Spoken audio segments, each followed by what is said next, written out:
Previous క్లాస్లో మనము groups నుండి ఎస్ఏకి ఎక్స్పెక్ట్ చేసే ప్రిపరేషన్ ఆఫ్ అమోనియా మరియు ప్రిపరేషన్ ఆఫ్ దాని యొక్క ప్రాపర్టీస్ని మనం చూసాము. ఈ 15th గ్రూప్లోనే ఎస్ఏకి రాగలిగే మరి యొక్క క్వశ్చన్ వచ్చేసి preparation of nitric acid by Oswald process. Oswald పద్ధతిలో నత్రిక్ ఆమ్లం యొక్క తయారీ. ఈ రెండిట్లో అలాగే మనకు 3 గ్రూపులు ఉన్నాయి. ఈ 3 గ్రూపులలోని కలిపి ఒక ఎస్ఏ వస్తుంది.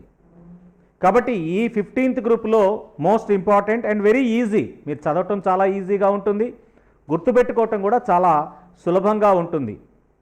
నైట్రిక్ యాసిడ్ మనకు తెలుసు, మనకు ల్యాబొరేటరీలో ముఖ్యంగా 3 యాసిడ్స్ మనం ఎక్కువగా ఉపయోగిస్తూ ఉంటాం. Hydrochloric acid, nitric acid and sulphuric acid. ఈ 3 యాసిడ్ల గురించి ఇక్కడ మనం దాని యొక్క ప్రిపరేషన్ మరియు ప్రాపర్టీస్ని మనం చదువుకోబోతున్నాం. ఇప్పుడు ప్రజెంట్ క్లాస్లో మనము ఆస్వాల్డ్ పద్ధతిలో నైట్రిక్ యాసిడ్ యొక్క ప్రిపరేషన్ చూద్దాం. ఈ ఆస్వాల్డ్ పద్ధతిలో నైట్రిక్ యాసిడ్ ప్రిపేర్ చేసేటప్పుడు అమోనియా మరియు గాలి, ఎయిర్, అమోనియా మరియు గాలి యొక్క మిశ్రమాలను మనకు 1:10 రేషియోలో తీసుకోవాలి. 1:10 రేషియోలో అమోనియా మరియు గాలి యొక్క మిశ్రమాన్ని మనం తీసుకున్నట్లయితే ఆ గాలిలో ఉండే ఆక్సిజన్తో అమోనియా చర్య జరుపుతుంది. అలా చర్య జరిపినప్పుడు మనకు నైట్రిక్ ఆక్సైడ్ ఏర్పడుతుంది. నైట్రోజన్ యొక్క ఆక్సైడ్లు, చాలా ఆక్సైడ్లు ఉన్నాయి. వాటిలో మనకు nitric oxide, most important oxide, nitric oxide ఏర్పడుతుంది. ఈ నైట్రిక్ ఆక్సైడ్ని వెంటనే ఏం చేస్తారు అంటే మళ్ళా గాలిలో ఉండే ఆక్సిజన్తోనే అది కలిసి నైట్రోజన్ డయాక్సైడ్గా మారుతుంది. నైట్రోజన్ డయాక్సైడ్గా మారుతుంది. ఇది ద్విగత చర్య అన్నమాట. మళ్ళీ డికంపోజ్ అయ్యి నైట్రిక్ ఆక్సైడ్గా కూడా అది కన్వర్ట్ అయ్యే అవకాశం ఉంటుంది. కాబట్టి ఇమీడియట్గా ఈ నైట్రోజన్ డయాక్సైడ్ని మనము వాటర్లో డిజాల్వ్ చేసినట్లయితే అది నీటిలో కరిగి నైట్రిక్ యాసిడ్ని మరియు నైట్రిక్ ఆక్సైడ్ను ఏర్పరుస్తుంది. తిరిగి మళ్ళీ నైట్రిక్ ఆక్సైడ్ని రీసైకిల్ చేసి మళ్ళీ ఆక్సిజన్తో చర్య జరిపి నైట్రోజన్ డయాక్సైడ్గా మారుస్తారన్నమాట. నైట్రోజన్ డయాక్సైడ్ని మనం డిజాల్వ్ చేసేటప్పుడు పార్షియల్గా నైట్రోజన్ డయాక్సైడ్ వాటర్లో డిజాల్వ్ అయి నైట్రిక్ యాసిడ్ని ఏర్పరిచి మళ్ళీ కొంత భాగము నైట్రిక్ ఆక్సైడ్గా కూడా కన్వర్ట్ అవుతుంది. ఈ నైట్రిక్ ఆక్సైడ్ని అగైన్ మళ్ళీ ఆక్సిజన్తో చర్య జరిపి నైట్రోజన్ డయాక్సైడ్గా మారుస్తూ ఈ రకంగా మనము నైట్రిక్ యాసిడ్ని ఆస్వాల్డ్ పద్ధతిలో తయారు చేస్తారు. Preparation of nitric acid by Oswald process. In Oswald process nitric acid is prepared from ammonia and air. Ammonia and air. The mixture of ammonia and air are taken in 1:10 ratio and they were allowed to enter into a tower which contained a platinum catalyst at 500 degrees centigrade temperature or 723 K temperatures in presence of platinum catalyst at 9 atmospheres pressure. At 9 atmospheres pressure and 500 degrees centigrade temperature, 500 to 550 degrees centigrade temperatures. This ammonia will react with oxygen from air and it oxidizes to nitric oxide. In presence of a platinum catalyst at 500 to 550 degrees centigrade temperature, it oxidizes ammonia oxidized as nitric oxide. This nitric oxide is again oxidized into nitrogen dioxide, which is a reversible reaction. This nitrogen dioxide again dissolved in water to form nitric acid and nitric oxide. This is nitric acid. nitric acid, important oxy acid of nitrogen. This is nitric oxide, don't be confused. This is nitric oxide and this is nitric acid.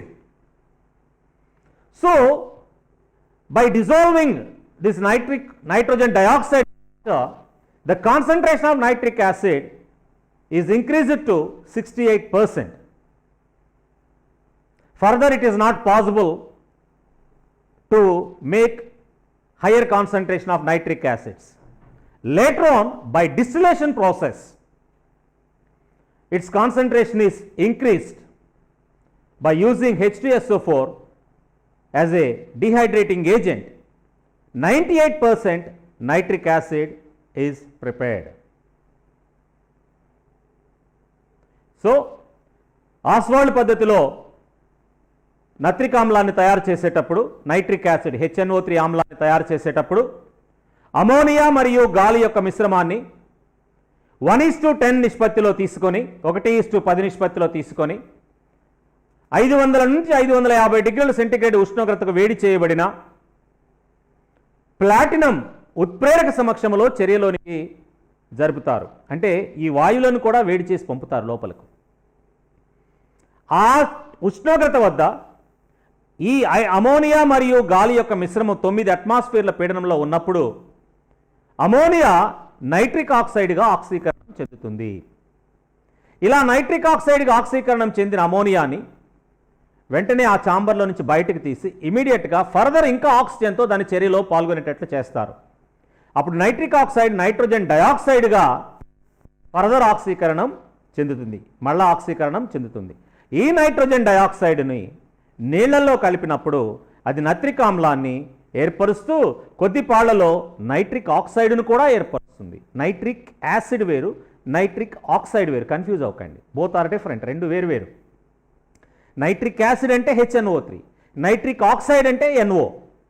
ఇలా ఏర్పడిన NOని మళ్ళా ఆక్సీకరణం చెందించి nitrogen డయాక్సైడ్గా మార్చి మళ్ళీ తిరిగి నీళ్లలో కరిగిస్తుంది. ఇలా నీళ్లలో ఈ నైట్రిక్ ఆక్సైడ్ కలిపినప్పుడు దాని యొక్క గాఢత 68% వరకు వస్తుంది. తర్వాత దాని స్వేదన ప్రక్రియ ద్వారా కొంచెం గాఢతను పెంచి చివరిగా సల్ఫ్యూరిక్ ఆమ్ల సమక్షంలో నిర్జలీకరణం చేసినప్పుడు, డిహైడ్రేషన్ చేసినప్పుడు 98% ప్యూర్ నైట్రిక్ యాసిడ్ అనేది తయారవుతుంది. ఇది ఆస్వాల్డ్ పద్ధతిలో నత్రిక్ ఆమ్లాన్ని తయారు చేసే పద్ధతి. కాబట్టి ఇక్కడ మనకు కావాల్సిన అనుకూల పరిస్థితులు మనం గమనించే ప్లాటినం అనేది ఉత్ప్రేరకంగా మనం ఉపయోగిస్తారు. Platinum will acts as a catalyst. Temperature is maintained at 500 to 550 degrees centigrade. ఉష్ణోగ్రత 550 నుంచి 550 డిగ్రీల సెంటిగ్రేడ్ మధ్య ఉండేటట్టు చూస్తారు. అలాగే వాయువుల యొక్క పీడనాలు 9 అట్మాస్ఫియర్లలో ఉండేటట్లుగా చూస్తారు. ఈ చర్య పరిస్థితులలో అమోనియా ముందుగా నైట్రిక్ ఆక్సైడ్గా, తర్వాత నైట్రోజన్ డయాక్సైడ్గా, మళ్ళా నైట్రిక్ యాసిడ్గా అది 3 దశలలో ఆమ్లంగా మారుతుంది.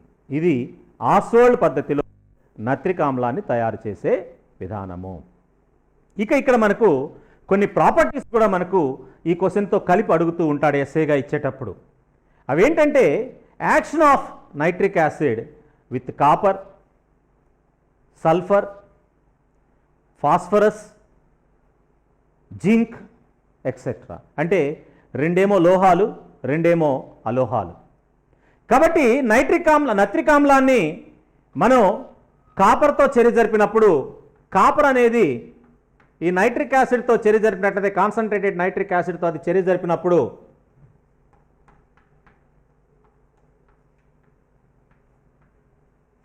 అది నైట్రోజన్ డయాక్సైడ్ గాను కాపర్ నైట్రేట్గా కాపర్ని ఆక్సీకరణం చేస్తుంది. CuNO3 tries plus NO2 plus 2H2O. ఇది నత్రిక్ ఆమ్లము కాపర్తో జరిపే చర్య. Nitric acid reacts with copper and oxidize it as copper nitrate, nitrogen dioxide and water. Similarly, zinc is oxidized to zinc nitrate. Zinc కూడా HNO3తో చర్య జరిపించినట్లయితే అది zinc నైట్రేట్ని ఏర్పరుస్తుంది. దాంతో పాటుగా నైట్రోజన్ డయాక్సైడ్ మరియు వాటర్ ఏర్పడతాయి. ఇవి లోహాలతో చర్యలు. అలాగే అలోహాలను కూడా ఇది ఆక్సీకరణం చేస్తుంది. సల్ఫర్ను సల్ఫ్యూరిక్ ఆమ్లంగా ఆక్సీకరణం చేస్తుంది. సల్ఫర్ అనేది ఎసైడ్ ఫామ్లో ఉంటుంది. ఇది 48 మోల్స్ ఆఫ్ HNO3తో చర్య జరిపి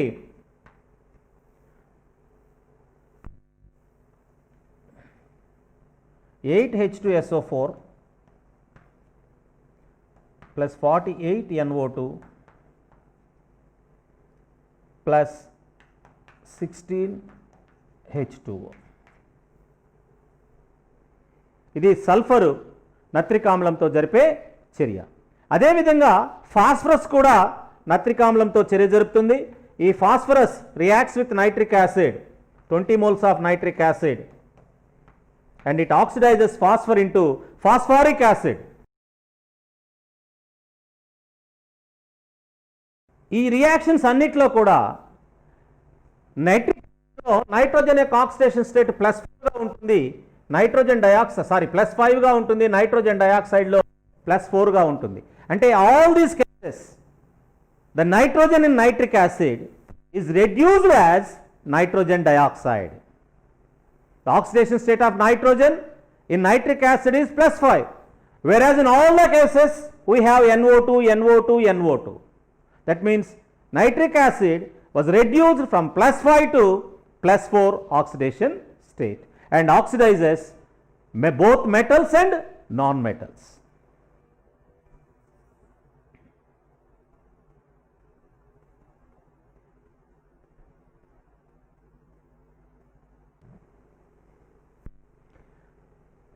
ఇక్కడ మీరు ముఖ్యంగా ఎక్కువ మంది స్టూడెంట్స్ గమనించినట్లయితే ఈక్వేషన్స్ గురించి మీరు భయపడుతూ ఉంటారు. నేను ఫస్ట్ ఇయర్లో మీకు ఈక్వేషన్స్ ఎలా ఉన్నాయో నేర్పించడం జరిగింది. ఇక్కడ ప్రస్తుతం అంత డీప్కి వెళ్ళకుండా అసలు ఈ ఈక్వేషన్స్ ఎలా గుర్తుపెట్టుకోవాలో మళ్ళీ సేమ్ క్వశ్చన్ నేను రిపీట్ చేద్దాం అనుకుంటాను. ప్రిపరేషన్లోకి వచ్చేసినట్లయితే మనకు కేవలం 3 ఈక్వేషన్స్ ఉన్నాయి. గమనించండి, అమోనియా ప్రిపరేషన్లో మనకు నైట్రిక్ యాసిడ్ ప్రిపరేషన్లో ఆస్వార్డ్ ప్రాసెస్లో 3 ఈక్వేషన్స్ ఉన్నాయి. ఆ 3 ఈక్వేషన్స్ ఏంటంటే, ఫస్ట్ వచ్చేసి NH3, 4 moles of NH3 reacts with 5 moles of oxygen to give 4 moles of NO plus 6 moles of H2. ఇది ఫస్ట్ ఈక్వేషన్. ఈ ఫస్ట్ ఈక్వేషన్ మనం NH3O2 gives NOH2O. ఇది ఫస్ట్ ఈక్వేషన్. ఇక్కడ మనకు క్యాటలిస్ట్గా ప్లాటినం ఉంటుంది. Temperature 500 to 550 degrees centigrade, 9 atmospheres pressure or 9 bar pressure. అది reaction condition. First equation 4NH3 plus 5O2 gives 4NO plus 6H2O. అది first equation. Next second equation వచ్చేసి NO 2NO plus O2 gives 2NO2. ఇది reversible reaction అని చెప్పుకున్నాం. 2NO plus O2 gives 2NO2. Third equation వచ్చేసినట్లయితే 3NO2 plus H2O gives 2HNO3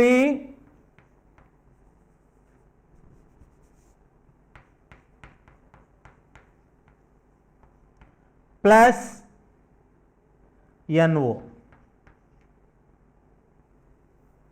ఇక్కడ వచ్చిన NO మళ్ళీ recycle అవుతుంది. ఈ 3 ఈక్వేషన్స్ మనకు ప్రిపరేషన్లో ఉన్నాయి. 3 ఈక్వేషన్స్. మీరు పెద్ద కన్ఫ్యూజన్, 1-2 సార్లు ఈక్వేషన్స్ మీరు జాగ్రత్తగా రివరైట్ చేసినట్లయితే ఈజీగా మీకు ఇవి గుర్తుపెట్టుకోవచ్చు. 4NH3 plus 5O2 gives 4NO plus 6H2O. అలాగే 2NO plus O2 gives 2NO2. 3NO2 plus H2O gives 2HNO3 plus NO. కాబట్టి ఈ రకంగా మనం గుర్తుపెట్టుకోవటం ఈజీ. ఇక్కడ H2O 2 హైడ్రోజన్స్ ఉన్నాయి కాబట్టి 2 HNO3లు వస్తున్నాయి. ఇక్కడ 2 Hలు ఉన్నాయి, ఇక్కడ N రావాలి కాబట్టి 3 NO2లు ఉండాలి.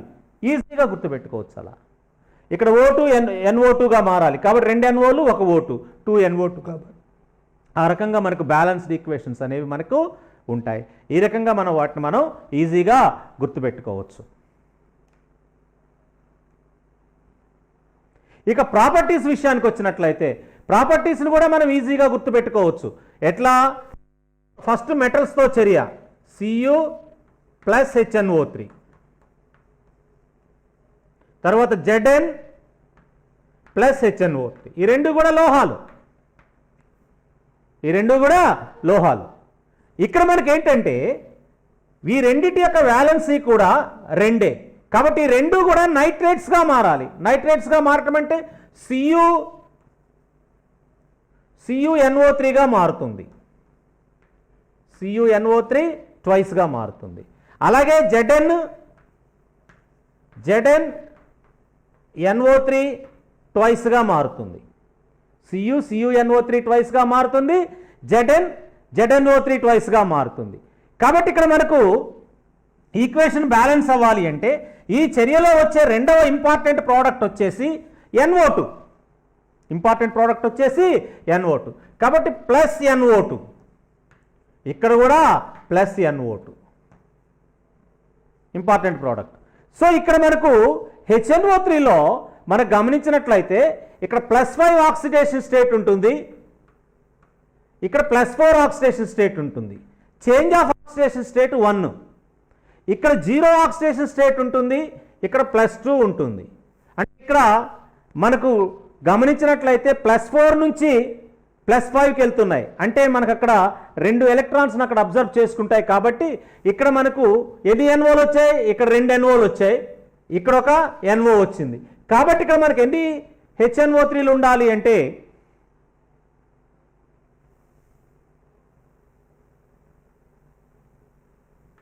4 HNO3 వస్తే ఇక్కడ 2 NO2 మనం వేసుకున్నట్లయితే మనకు ఈక్వేషన్ అనేది మనకు ఈజీగా బ్యాలెన్స్ అవుతుంది.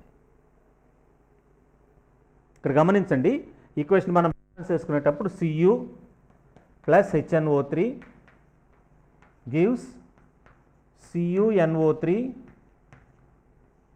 Twice plus NO2 plus H2O అనుకుంటాం.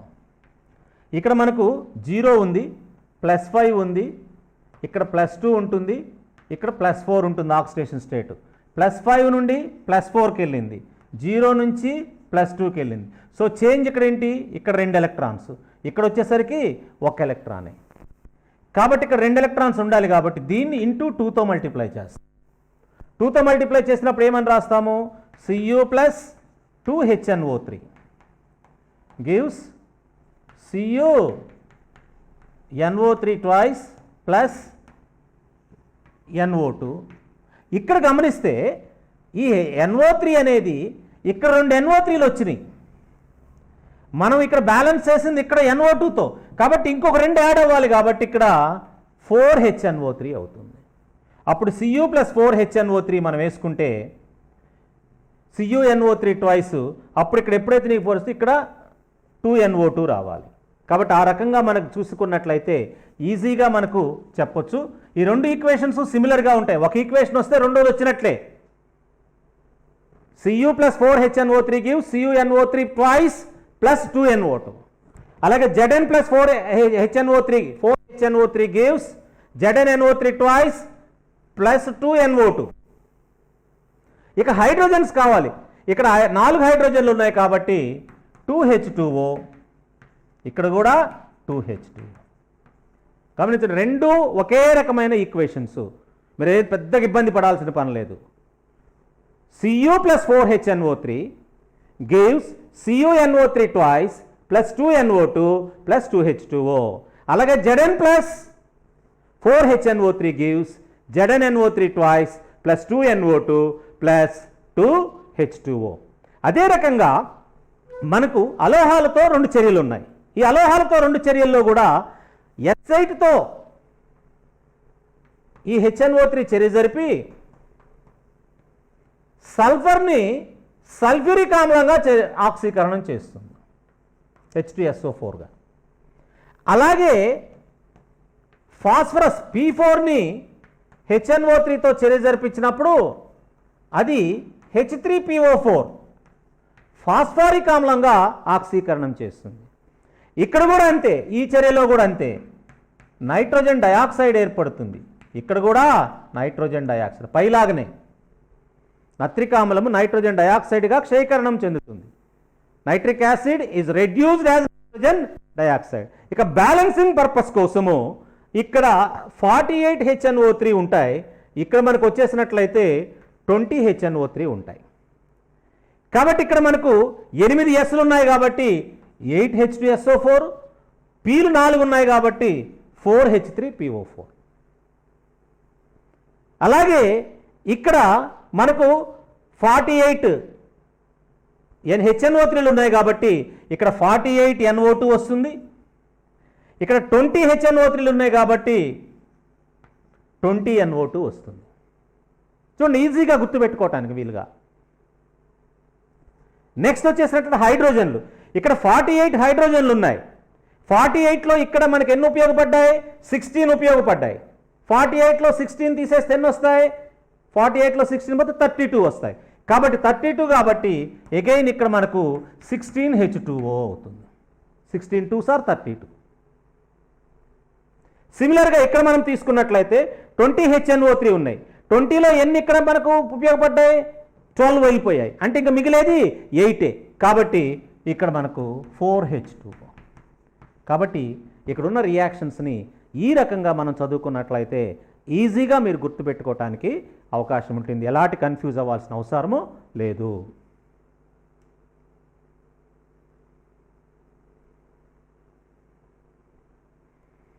ఒకటికి 2 సార్లు ఈ ఈక్వేషన్స్ని పేపర్ మీద మీరు పెట్టి ఇప్పుడు నేను చెప్పిన విధంగా ఈ వీడియోని 2 సార్లు చూసినట్లయితే ఈక్వేషన్స్ని మీరు ఈజీగా గుర్తుపెట్టుకోవటానికి అవకాశం మీకు ఉంటుంది.